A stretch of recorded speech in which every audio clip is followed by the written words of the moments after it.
Good afternoon, everyone. It's 4:30 and we're just about ready to start the webinar this afternoon. So thank you for joining us, and in particular I'd like to thank David for presenting our Food A Fact of Life webinar today. David joined the Agriculture and Horticulture Development Board, AHDB, in 2010 and is currently Head of Strategic Insight. He is responsible for consumer and market intelligence research, and his team provides information to levy payers, as well as providing evidence to shape the organisation's strategic direction. He's been particularly busy recently dealing with the issues associated with farming and Brexit. At the end of the webinar, we will highlight some of the Food A Fact of Life resources around where food comes from and other sources of information. When the webinar closes, you will be redirected to a quick online evaluation, which we'll be grateful if you could complete. Once completed, you will then be able to download a certificate for your records. The webinar is being recorded and will be available on the website in due course.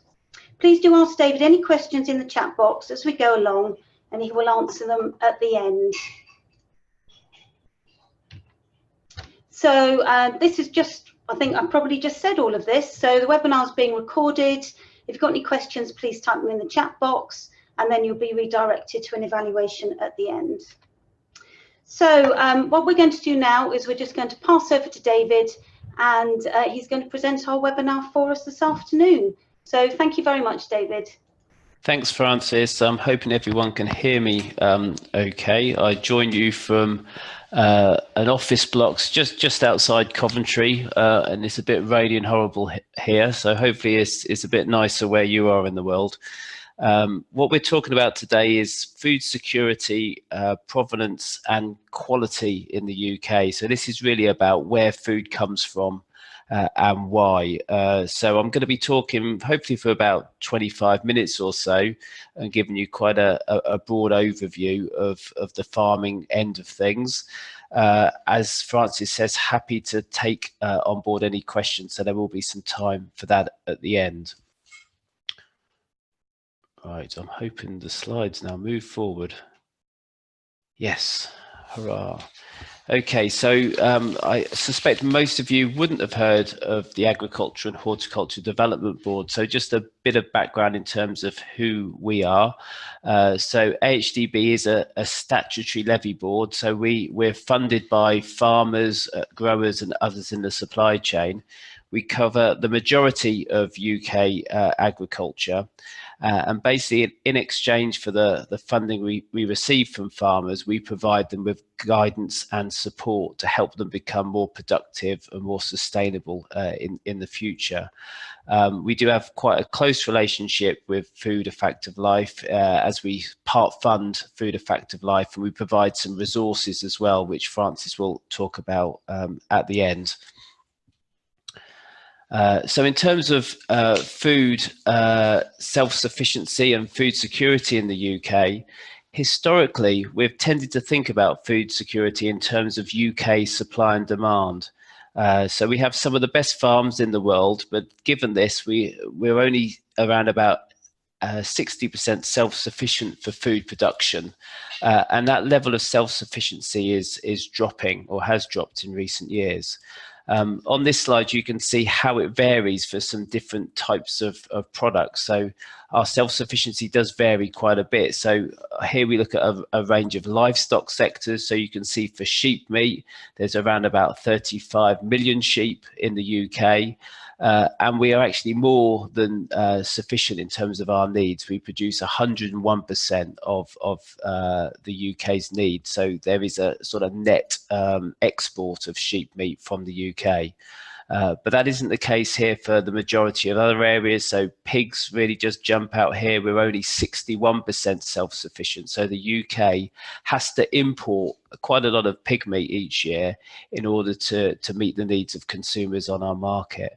So whether a self-sufficiency ratio is greater than 100 or at 100, we're self-sufficient. When it's below, we are dependent on imports. So this is some livestock sectors. On the next slide, you can see here we're looking at some arable crops. Generally, we're quite good here. So for wheat, we're 92% self-sufficient. We're actually very good climate-wise for growing, particularly feed quality wheat, which is fed to livestock. Less good at growing sort of really good high quality bread type wheats, which we tend to import. We're relatively self-sufficient for oilseed rape and barley as well, and not far off potatoes. We do import quite a few frozen potato products, but for fresh potatoes, we're pretty self-sufficient. The area where we really struggle in terms of our self-sufficiency as a country is in terms of fruit and veg. So here for vegetables, it's around about 57% self-sufficient, but for fruit, it's only 16%. So these are relatively labour-intensive industries, and the UK's wages are relatively high in global terms. And also our climate isn't particularly good for growing some fruits and vegetables. So, John, whilst we do have some greenhouses and polytunnels in the UK, we aren't able to produce everything we need. So I don't have self-sufficiency figures for bananas, but I suspect they'll be pretty low. So just to give you an idea about what we do grow and produce in the UK and start to talk about some of the reasons for that, this map is a bit of a simplified view, but it hopefully demonstrates the point quite well. So if you think about the UK in these terms with a line sort of down the middle of the country, to the left of that line, the UK is mainly quite rainy, it's quite wet. Joe, and if you live in Wales or Manchester, you probably very much appreciate this. And the climate actually from a farming perspective is really, really good for growing grass. We're amongst the best places in the world at growing grass because of our wet maritime climate. And the sun we do get. So grass growth is really excellent on that side of the country, which means there's lots of sheep farming, there's lots of dairy farming, and lots of our livestock enterprises are over that side of the country. To the east, so the right hand side, it tends to be a bit drier, a bit hotter, and also a little bit flatter. So that part of the country tends to favour more arable type farming. So wheat, potatoes, those types of activities, and maybe a little bit of pig and poultry production as well, which likes to be near to the main sources of food. So, Joanne, I think when you're teaching, obviously about food and where it's come from, it's nice to link that into your local area, and hopefully something like this is a bit of a starting point, because the types of farming, hopefully in your local area, kind of reflect what the opportunities are in those areas, and it may be where you are is particularly well known for certain types of production. So this hopefully demonstrates some of that at a headline level. So just to summarise some of this then in terms of what we produce in the UK and perhaps why we don't produce more, I've highlighted here three main factors which I think constrain what we produce to some degree. So first of those is the climate. Our climate is actually really good for some activities, but it's less good for others. So actually we're really good at growing grass, which is excellent for sheep farming and dairy farming. We're much less good at growing bananas. So quite a stark issue with our climate. Perhaps partly related to that is the economics of all of this. Farmers obviously need to make money. They do that by producing food efficiently. And actually, in some cases, it's more cost effective for us to import certain products rather than farming them, just because of our costs of production will be too high. So, Joey, this is a bit of a constraint. If we can't produce things efficiently, Joey, the market will tend to bring them in from elsewhere. So economics is a key consideration. And the final thing is seasonality. I think sometimes we're a little bit little bit divorced from seasonality now, because we can get hold of pretty much whatever food whenever we want it. But the UK, we are very much determined by what we can grow by the seasons. So some products, there's an all year round demand, but we can only produce them things seasonally. So lamb production is a really good example of this. We tend to have a peak season for when lamb are produced. So it tends to be sort of June onwards, but the sort of earlier in the year it's much harder to get UK produced lamb. So we tend to import lots of our lamb from New Zealand and elsewhere at other times of the season to maintain a steady supply in the shops. So our seasonality does impact on what we can produce here in the UK. So as such, I mean, certainly trade, I would say, has a really important role in maintaining UK supply and demand. So it's these types of global terms which I think we're increasingly thinking about food security in terms of. So, I mean, there's scope for us to produce things which we can produce really efficiently and export them to some parts of the world, whereas maybe things we're less good at producing, we can import and therefore trade. And as I say, the UK tends to import a bit more than it exports. So our food and drink exports account for about £22 billion a year, whereas our imports are about 46 billion. And you can see on this slide some of the key most valuable imports and exports. So looking forward, I think there are some quite big challenges on the horizon, which I think will require us to do things a little bit differently.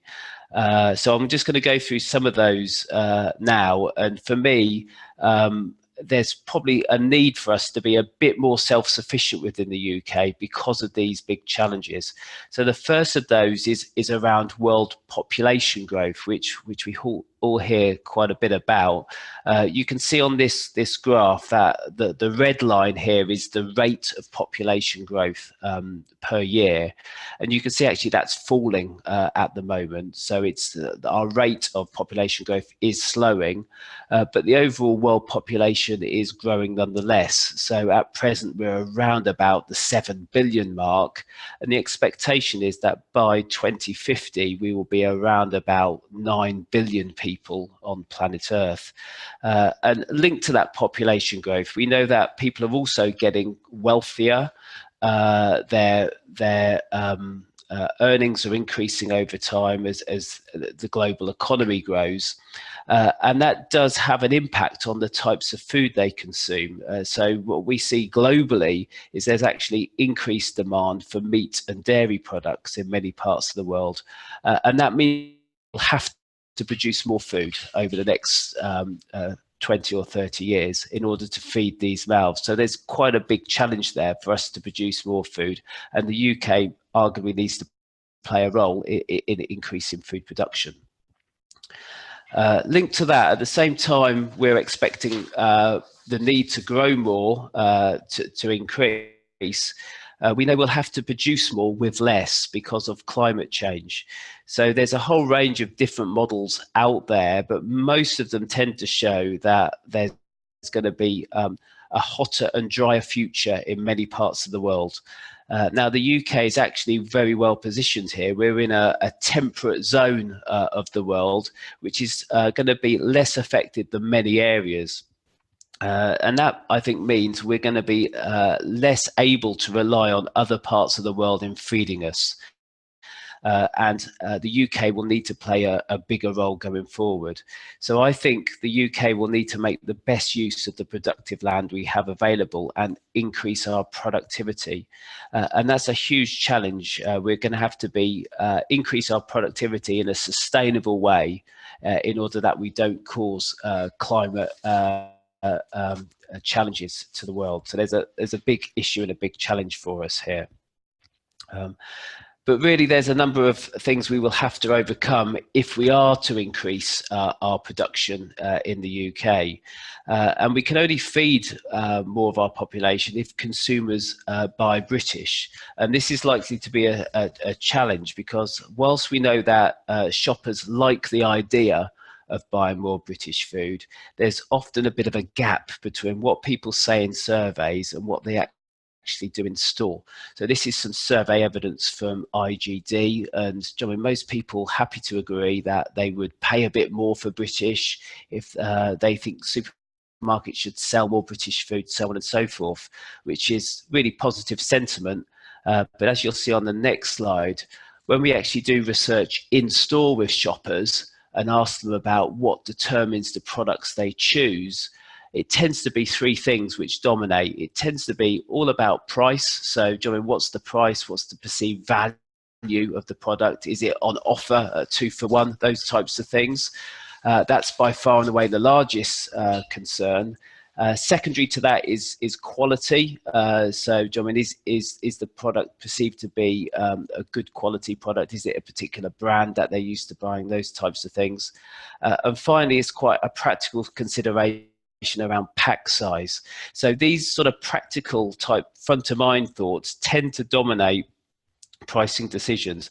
And actually, in terms of price, many people are very sensitive to this at the minute. We know on average consumers spend around about 9% of their incomes on food, and many people are either unwilling or unable to pay more than they currently do. So perhaps ethical considerations such as whether the product's British, its environmental impact, those types of things tend to drop a little bit down the list when people are actually buying product in store. I wanted to touch a little bit on quality and just turn to for a moment in terms of how consumers consider product quality when they're shopping. And this is interesting. This looks at some survey evidence we have in terms of awareness of different quality marks which might exist in the marketplace. And what we tend to see is that most people tend to judge quality in terms of the appearance of the product or whether it's from a particular brand. So they might judge the quality of a steak on how red it is, for example. And whether this is the best or the worst way of judging quality is probably a moot point, but certainly awareness of maybe some of these quality marks is pretty low. This might be something, Joanne, I don't know if your students would be aware of these marks, but generally you can see there's a range here. So the most highest awareness is fair trade, and then the red tractor standard. But then it drops right down. RSPCA assured, which is a sort of animal welfare type mark, is only 21%. We've got LEAF, which is an environmental standard at 5%. So most of these marks, people don't understand what they are. There's quite a bit of confusion out there, and maybe a little bit of an education need just to raise people's awareness of what these marks are and how to effectively judge what a quality product is and isn't. So what consumers are really focusing on and ever focused on is the need for convenience. And this evidence here is taken from a food usage panel we use, where consumers are asked about how long it takes them to prepare and cook their main evening meal. And at present, that's around about 30 minutes. So this is total prep and cook time of just 30 minutes. If you were to go back to 1980, it would have been about double that, about 60 minutes. So meals need to be prepared that are really quick and easy. And we see consumers increasingly turning to the sort of quick and easy options, whether that be pre-prepared type meals like ready to cook, sort of partly prepared meal solutions, or indeed things which they can prepare and cook really quickly. So this is a real challenge, I think, for us. And many people obviously lack some of the skills they need in order to prepare and cook food themselves. So that for me is another challenge we have, which you may be able to help with. And we do also know that consumers are changing their behaviour. So this looks at a range of products and how consumption trends have varied over a period of time. And you can see here many of the products we're looking at since the 1970s have declined significantly in terms of their per capita consumption, which is what we look at here. The exception is chicken. Chicken really is a success story. I think it's fared really well because it's become relatively cheap. It's a very versatile product and actually is seen as quite a healthy option for consumers. So actually, if people can take a chicken breast, prepare it in lots of different ways. It gives them lots of options. They can cook it in under 30 minutes and they perceive it to be healthy. It ticks a lots of boxes for them. So a real key point here is that the farming industry delivers what consumers buy. So John, I mean, we're all consumers. We all have choices in terms of what we buy. And I think it's for farmers really to respond to those consumer market signals. So John, if you go back to the 70s, our poultry industry would have been much smaller than it is now. So that has changed significantly because of this increased demand from consumers over this time period. I wanted just to finalise really by just talking about 2 or 3 areas really where farmers are making some quite significant changes to what they do to become more productive and maybe solve some of these problems which we face.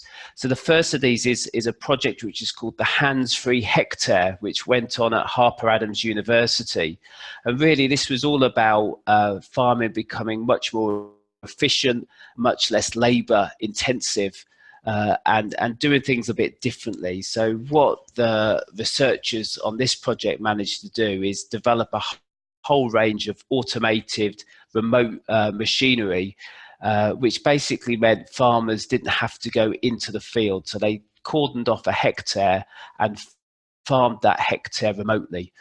And they managed to do this with existing technologies, off-the-shelf technologies, and basically prove the point that potentially the labour requirements could be much reduced, therefore reducing the costs of production and maybe giving UK producers an opportunity to increase their productivity and produce more domestically. So this is the Handsfree hectare, which is perhaps an example of farmers doing things a little bit differently with technology, sensors, drones and robots, a bit of a sight to the future. The next one, apologies for putting this picture up just before you have your dinners, but this is a company called Entercycle, who are making use of insects and farming insects. And it may well be appropriate that you want to do your own bush chucker trials in the classroom. The good thing about Entercycle is they're not producing this as a food for us as humans to eat. This is very much a food for other industries. So for the livestock industries, for the aquaculture industry, which is farming of fish, where at the minute there's kind of unsustainable sources of protein into those industries. So we may be supplying lots of soya from Brazil, which might not have the best of environmental impacts, or indeed fish meal, which also isn't a particularly sustainable source of protein. Instead, this company is developing a way of farming soldier fly larvae to produce a rich sort of protein flour, which can then be fed to animals and fish as an alternative, as a sustainable alternative. So this is Entercycle, maybe a sight into the future that in order to feed these 9 million people, we might have to do things a little bit differently. The final one is another high-tech example. This is a company called Exit, which is using technology in order to detect the sex of chick embryos. So in the poultry industry, unfortunately, males are absolutely useless. Some might say it's somewhat similar to humankind, but I couldn't possibly comment. But yeah, certainly when it comes to poultry, if you're a poultry farmer, you want female chicks because the breast meat has a higher yield, and obviously females lay eggs. So in order to reduce the production of males within the system, this company's developed this technology which enables the eggs to be sexed before they are incubated.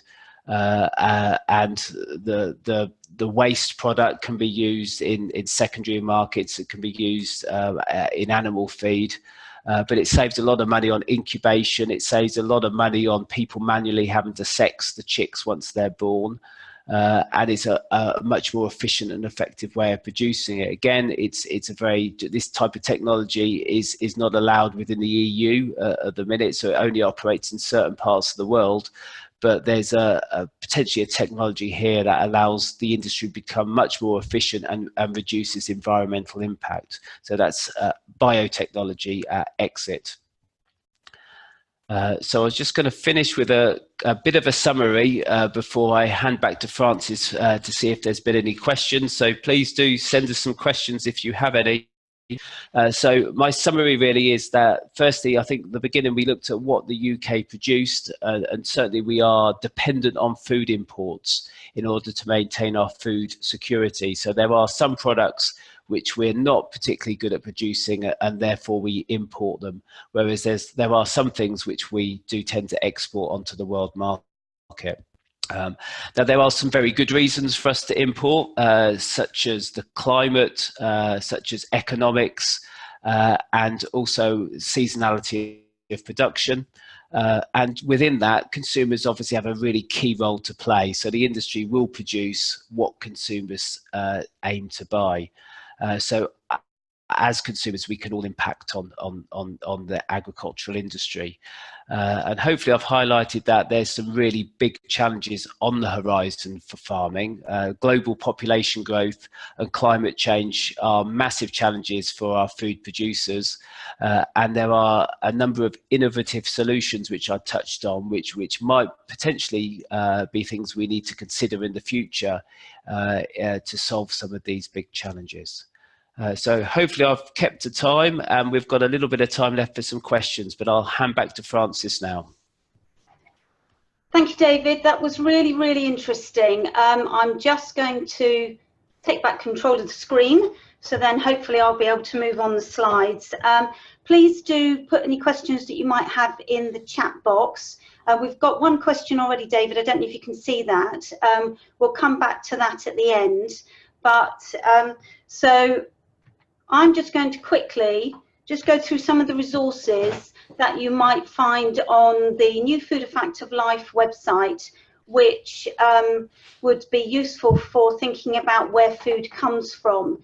So on the new website, we have in the 11 to 14 area, 3 main sort of topics or areas of key learning. So we've got healthy eating, cooking, where food comes from, and then also a new area for Food A Fact of Life, which is about food commodities. But within where food comes from, we've got 3 main sort of topics really: food origins, farming and processing, and food availability. And just some examples of some of the PowerPoints that you'll be able to find in the area. So we've got farming in the UK, we've got a PowerPoint on history, we've got some quite fun ones on can I eat these. So these are quite nice, simple resources for the students to use. Foods ready to eat throughout the season, so thinking about seasonality. And then where does our food come from? And obviously David's talked about this quite a lot in the session this afternoon. And within that, we've got PowerPoints, and these are some examples. We've got worksheets, we've got some videos which are in the food commodities area, and we've got lots of different activities that you could do with your students and your pupils. And also within the website, we've got a number of recipes as well. So if you're thinking about using seasonal or local ingredients to make products in your classroom, then do have a look at the recipes, because those are tried and tested and will hopefully help you make something successful with your pupils. So at the bottom of that screen is a link to where you would find these resources. But if you go on to Food A Fact of Life, go to 11 to 14 years, and then drop down menu will give you all the different areas, and particularly look for where food comes from. So just coming to the end of the webinar now. So just a quick reminder, please, about the evaluation that we have for you. So it will literally take you 1 to 2 minutes to do. And when we actually end the meeting or the webinar, it will take you directly to the evaluation. And then once you've done that, you'll also then be sent on to a downloadable certificate that you can keep for your records. And then we've got some more webinars coming up. So in May, we've got a couple of really interesting webinars, which start off with overcoming challenges with engaging children on the autistic spectrum in food lessons. That's on the 7th of May. And then we've got feeding of infants and young children with a focus on behavioural aspects, which is on the 22nd of May. And again, if you go onto the website and go to the training area, you'll find out all the information about these webinars. But before we finish, we've got a question for you, David. I don't know if you can still hear me. I can, and I think I can read the question as well. Excellent. So the question we've had is, do consumers need to change their habits in food consumption to support farmers? Thank you for that question. So yeah, my take on it is many farmers would like that to happen. I think, Johnny, when you talk to farmers about consumers and what's going on, quite often they do, Johnny, they think, well, actually, why don't consumers buy British more often? Why don't they buy food seasonally? Why don't they buy locally? So, Johnny, there's certain things which consumers could do to support British farmers. They could look out for the red tractor mark, they could look out for the Union Jack. Those sorts of things are things which certainly help farmers if they're buying their products.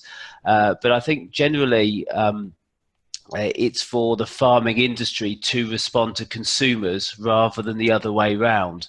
So some people are very happy to support farmers and make their choices. They're maybe in a position where they can afford to do that, but not everybody's in that position. And John, we live in a country where unfortunately many people are having to go to food banks.